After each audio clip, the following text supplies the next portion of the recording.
Spectacular, fast, exciting. Motorsport at the limit. Motorsport to perfection. Again, the WEC calls for the big battle for the title in the FIA Endurance Championship 2015. The focus is on the cars of the LMP1 class in particular. Again, all eyes are on the three big rivals, the favourites for the overall victory this season: Audi, Porsche and Toyota. On 8 of the most challenging and fascinating circuits around the globe, the teams will have to fight for each point to bring home the WEC title.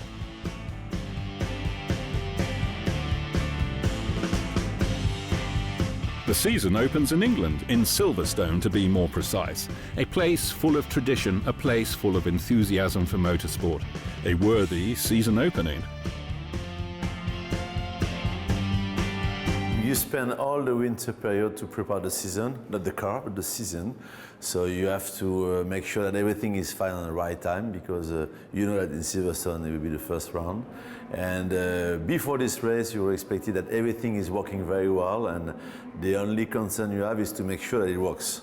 So it was before, and during the season we spent many times, not alone, discussing with the team, with the partners, with the manufacturers, to see how we can increase the quality of the championship.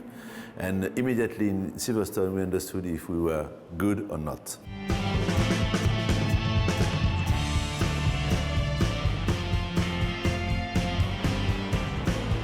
Porsche is off to the best start in the first 6-hour race. They rank first and second after the qualifying, but the competitors, Audi and Toyota, are only some tenths behind. Excellent prerequisites for a thrilling race.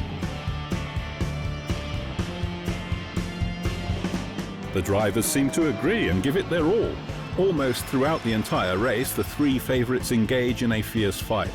Spectacular overtaking manoeuvres and wheel-to-wheel action.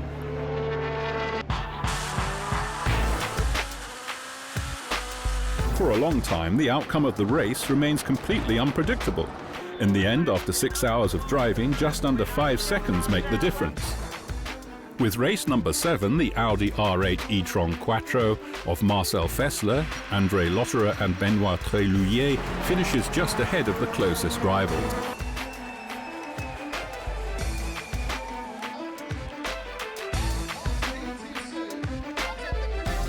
Joy at a perfect first racing weekend. It was a fantastic race for us. It was incredibly busy on the track. We had great fights with Porsche constantly overtaking one another. It was really a great race. Porsche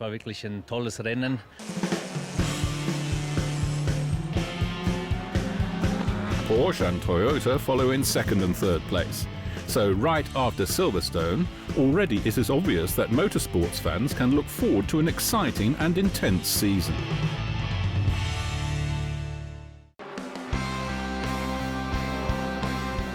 This sort of pure racing, of course, goes hand in hand with a perfectly set up car. However, this doesn't only involve horsepower, tyres and aerodynamics. One component of the car, not necessarily expected, is of great importance to the drivers. The former WEC champion, Alan McNish, explains the special feature. This is one of the race driver's seats. It's so important for them. It's like your gloves, your helmet, your boots. It's the senses, and your senses and feel of the car comes through the seat, the feedback. But it's also critical for safety. In fact, the material used in this is a special material, so that in case of an accident, then it absorbs the energy and keeps the driver secure.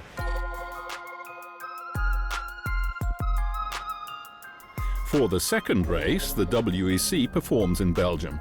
The Porsche cars again dominate the qualifying on the over 4-mile-long circuit of Spa-Francorchamps. But as Silverstone has shown, this doesn't mean anything. For it's in the first third of the race that the winners of the inaugural race, Fessler, Lotterer and Trélouillet, are able to catch up.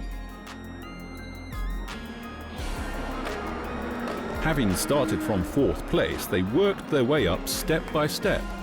After a good 4 hours on the Ardennes roller coaster at Spa, André Lotterer takes the lead for Audi for the first time. However, the fight for victory is still far from being won, for the Porsche of Dumas, Jani and Liet does not back down. An exciting duel right until the end, where the Audi team comes out on top once again. Marcel Fessler, André Lotterer and Benoît Treluhier bring home their second successive victory and are able to increase their lead in the overall ranking, followed by Porsche in 2nd and 3rd place. The actual joint favourite, Toyota, has still fallen short of expectations this season. The best Japanese finish 5th.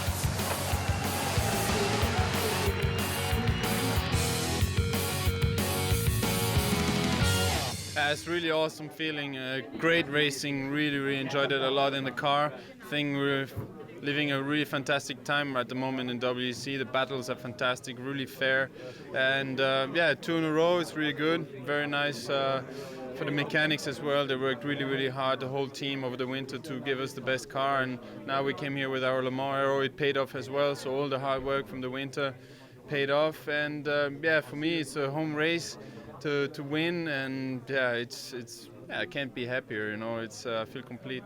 Yeah, I think the guys in Neuburg did a really great job on aero. We had a really good car for Silverstone, really good for Spa, and it looks like it's going to be good for Le Mans. So let's see how it's going on. Now we are focused 100% on Le Mans, and it will be fine, I think. We are okay to fight for the win, but it's not going to be an easy one for sure.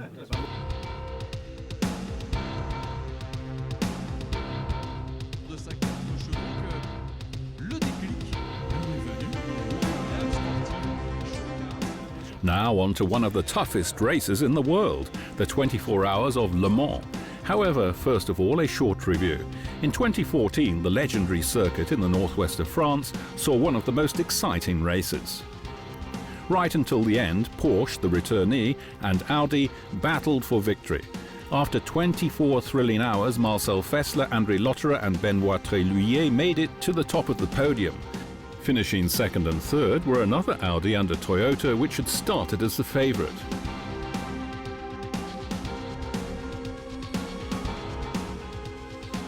And Le Mans 2015 promises to be even more exciting. 168 drivers are on the starting grid. 56 teams are officially lined up. Again, it's the LMP1 racing cars that receive the greatest attention.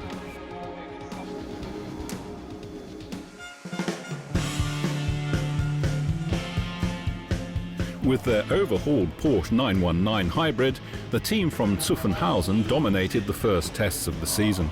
Especially on long straights and during acceleration, the Porsche is particularly powerful.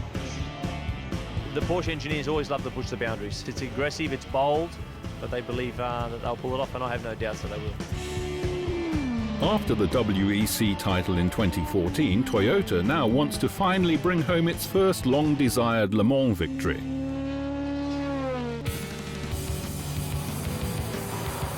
The team from Ingolstadt have fine-tuned the aerodynamics and increased the downforce. This has paid off.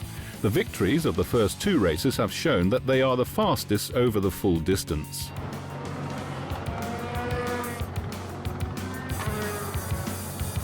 This year, the fight is going to be tremendous. I mean, to be honest, when you see how close it is with our competitors, it's going to be a sprint of 24 hours, so this is going to be really special. One who is not among the starters in France in 2015 is Tom Christensen. All in all, Mr. Le Mans made it 9 times to the top of the podium after the famous 24 hours, and he remembers every single victory. Audi R10 TDI. I never forget the first meter I drove with this car. The kick you get is unbelievable. In the motorsport world, it's a kind of sensation. Audi winning Le Mans with a diesel. Every time the cars go back into the garage, there's an evolution when they go out on the racetrack. And that's also easy to see when you walk down through memory lane like here.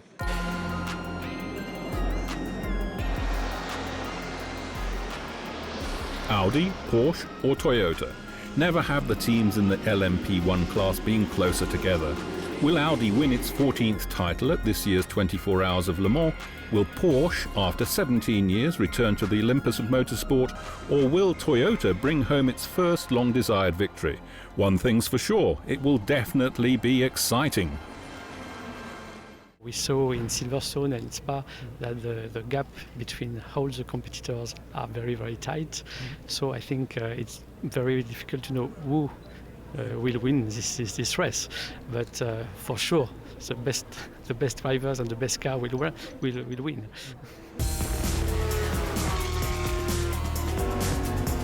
For the 83rd time, the engines roar at the long-distance classic in Le Mans. An explosion of passion for all fans with petrol running in their veins. This is the best race ever. We don't like it. It's fantastic fun. The crowds are great. Everyone gets on. It's fantastic. Fantastic. Absolutely. It's nothing like F1. Massive. This is the best race sport. Much better than F1. Of course, a 24-hour race is not run after just a couple of minutes. Many hours of racing demand concentration, precision, stamina and driving skills. And as all the drivers in the WEC do have a lot of these skills, the race remains undecided for a long time. The lead changes several times. The final hours of the race will be decisive. All three Audi R18 e-tron Quattro are fast, but the odds are not in their favour. Technical problems and an accident prevent their victory. In the end, the leaders in the overall ranking, Fessler, Lotterer and Trellouillet, make it to third place, and in spite of the problems, celebrate their strong podium finish.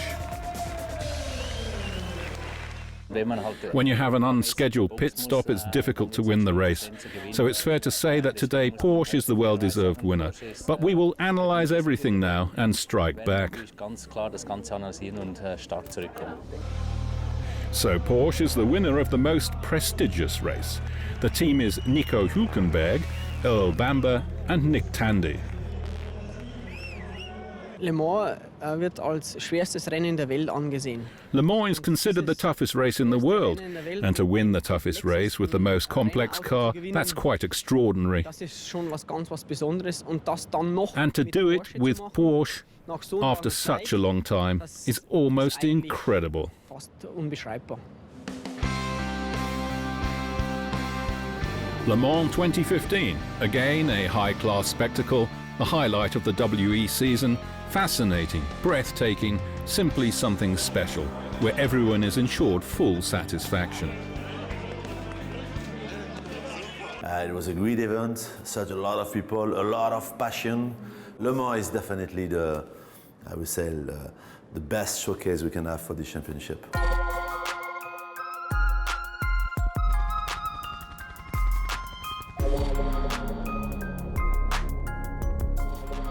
The fourth stop of the season is at Nürburgring, the circuit a first for the World Endurance Championship.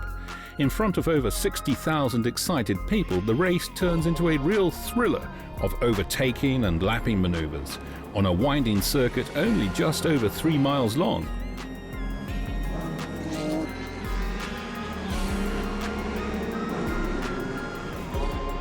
Porsche have a good day.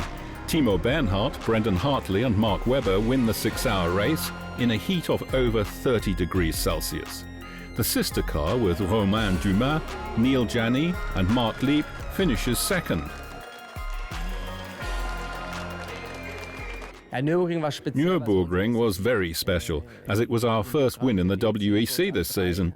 That's definitely given us a big boost. Last year we were often very close, so you can actually say that the race at Nürburgring has given us an extra boost.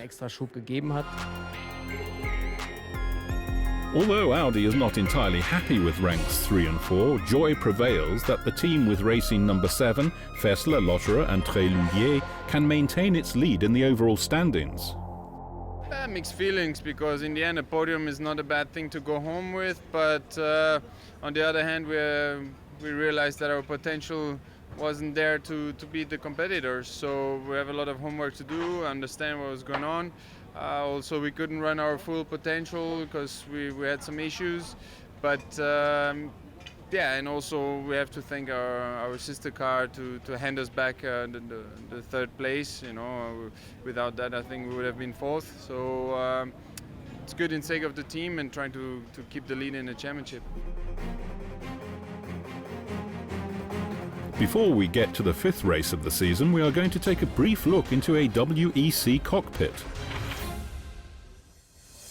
Hi guys, my name is Lucas Di Grassi. I'm an Audi Sport factory driver, and normally you go to the office.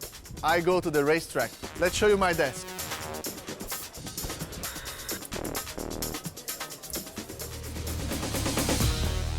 So we are here at the cockpit of the R18 e-tron Quattro. It's more than my desk. It's an extension of my body, really. I can control the whole car. Basically here, I have all the thousands of sensors of the car are sending through a computer the basic information into this small display. But the most important information is the lap time. So I can see if I'm fast or not. I can see also the tire pressure, which is very important because it's also a matter of safety and also a matter of performance.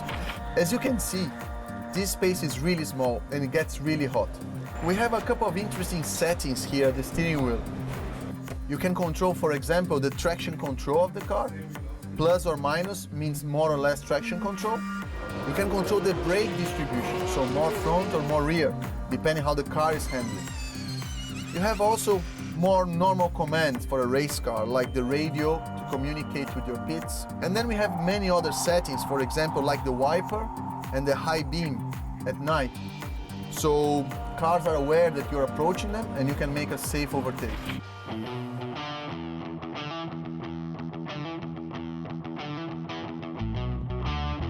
Back to the WEC. Now it's getting really hot. We're off to Texas, to Austin, to the Circuit of the Americas. 35 degrees Celsius in the shade, 42 on the tarmac. Austin demands everything of the drivers, cars and tires. Especially the teams of Audi and Porsche fight for victory in the US. 6 hours of sudorific racing in Texas pushes the fiercest competitors for the title to their limits. Racing numbers 7 and 18 fight an enthralling duel, giving the fans their money's worth.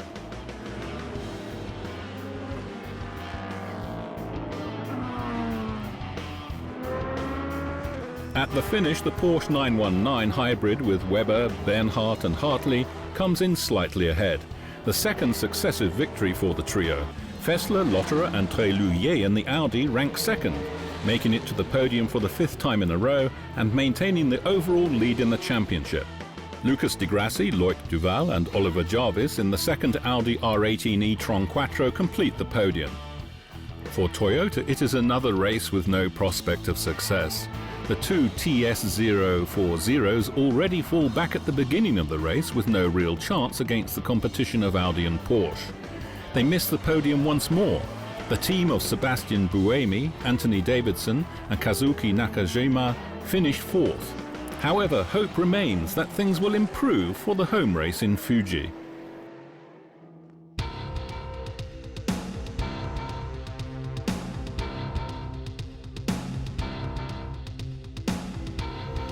With this, we're off to the land of the rising sun, to Japan. The 6th race of the season takes place at one of the most impressive racetracks of the world, at the foot of Fujiyama.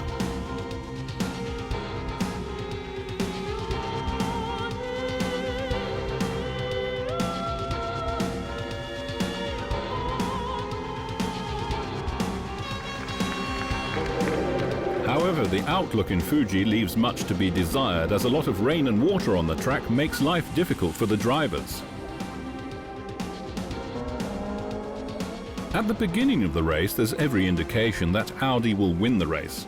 Racing numbers 7 and 8 temporarily take the front ranks. After a while, the weather improves and the field moves closer together. At the top, an exciting battle between Audi and Porsche unfolds.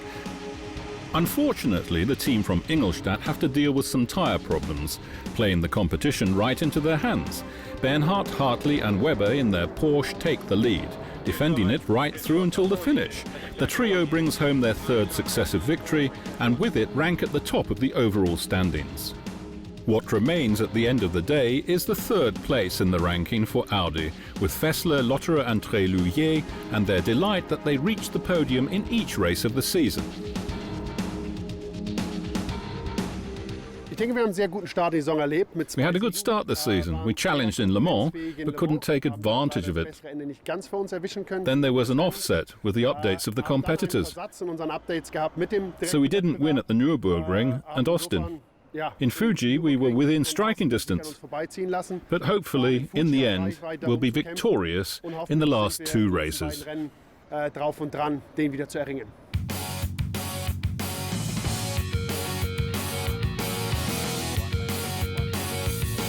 Now off to the land of the dragon. On the agenda, the penultimate race of the season in Shanghai, China. Anything is still possible. In the most exciting battle for the title in the 4-year history of the World Endurance Championship so far, Audi and Porsche are not going to give anything away. In Shanghai, it is the team from Ingolstadt that initially proved to have the fastest car, especially in the rain. Racing numbers 7 and 8 temporarily take the lead. When the 3.4-mile course dries off, the odds change. The racing cars of Fessler, Lotterer and Tréluyer, as well as the car driven by de Grassi, Duval and Jarvis, initially can't match the speed of the Porsches. Towards the end of the race, the Audi is able to close in. Though a full course yellow phase, however, prevents a successful catch-up. So even the fastest lap by Audi pilot Marcel Fessler does nothing to prevent Porsche's double win in Shanghai. Bernhardt, Hartley and Webber bring home victory before their teammates Dumas, Gianni and Lieb, keeping the lead in the overall standings. When you look at the races, especially the last one in Shanghai, it was extremely tight. At the beginning, in the rain, there were frequent changes of position, especially during the fight with Audi with racing numbers 7 and 8. In the end, it was a strategic move that helped us win the race. However, anything is possible yet. The Audi team of Fessler, Lotterer and Tréluyer, ranking second in the overall standings, still have a chance of winning the title in the final race of the season in Bahrain. I think you generally have to say that in the rain we're much closer to the top ranks. In times of heavy rain, we're even better than Porsche, so I remain optimistic. I reckon the Drivers' Championship's not lost yet. We'll give it our all to strike back in Bahrain.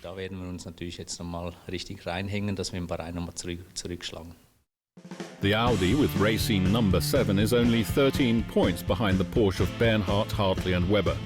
Time for the big finale in the desert state. The last race of the season in Bahrain awaits, and that packs quite a punch. During the early phase, it is Audi that dominates the race. The cars with numbers 7 and 8 head up the field and are temporarily even on course for the title. The team from Ingolstadt benefits from problems with the performance of the Porsche engine. The car of the overall leader spends almost 9 minutes in the pits to be fixed, so Porsche falls behind considerably. But also Audi isn't spared any technical problems. A defective brake disc in the car of Duval, de Grassi and Jarvis spoils any hopes of a place on the podium in Bahrain. The fight for the championship, however, remains suspenseful. Fessler, Lotterer and Tréluyer, the second in the overall standings, give it their all to bring home the major win. After 6 absolutely thrilling hours, they come in second behind the winning Porsche of Dumas, Gianni and Lieb. But the result of the second Porsche can still tip the scales. It comes in 5th, which suffices to scrape victory. Bernhardt, Hartley and Webber are the new champions of the FIA Endurance Championship WEC. So after the Constructors' Championship, Porsche also secures the Drivers' title. Sounds good and feels pretty good as well. Obviously it'll sink in the next few days and the coming weeks when we get to spend time with the team and everyone that's been involved in the project to come back from only a long break away in this type of racing, World Sports Car Championship, and get the Drivers' Championship and the Constructors and the double victory at Le Mans. I mean, Porsche this year have really owned. The co-contestants of Audi tried their best and only failed by a narrow margin. Marcel Fessler, André Lotterer and Benoit Trélouillet ranked second in the championship and remained the only team that made it onto the podium in every single race of the season. The WEC season 2015, in terms of suspense, a hard act to follow. For 16, we know that we will have a new distribution of the performance around the track, because all of them will work very hard during the winter. It means that when you start to discuss with them, they are all focusing now for next year. Toyota would like ready to be back at the front. Porsche would like to stay at the front, and Audi has not the intention to stay as a challenger. So we can look forward to 2016, to the next FIA Endurance Championship, the next exciting battle for the WEC title. Tu opinión nos interesa. Si tienes algo que decirnos, envíanos un mail. Esperamos tus sugerencias.